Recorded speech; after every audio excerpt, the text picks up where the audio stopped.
आम्हाला कोणी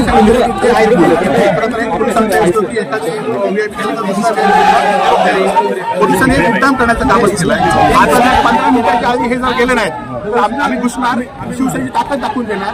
आणि आम्ही खरं तर आमच्याकडे हजारोच्या संख्येने लोक आहेत, परंतु आम्हाला शिवाजी महाराज, छत्रपती शिवाजी महाराजांचा विषय आहे, तो विषय त्याला डायव्हर्ट करायचा आहे.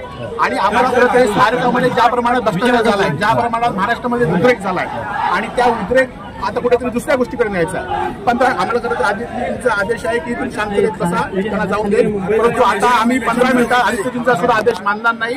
आम्ही 15 मिनिटात जर पोलिसांनी खाली नाही गेलो तर आम्ही पण या ठिकाणी घुसणार आणि आमची शिवसेनेची ताकद काय तर होऊन जाऊन देईल, ताकद दाखवणार. एकीकडे संतापाची लाट आहे, एका ठिकाणी स्मारक कोसळते, मात्र दुसरीकडे अशा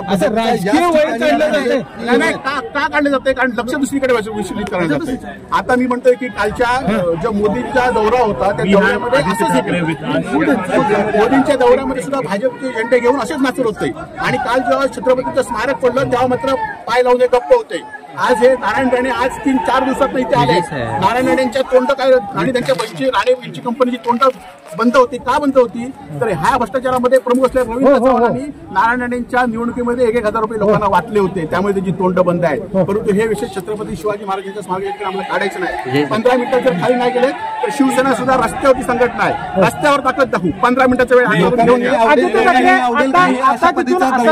आदित्य ठाकरेंना इथून बाहेर जाऊ देणार नाही.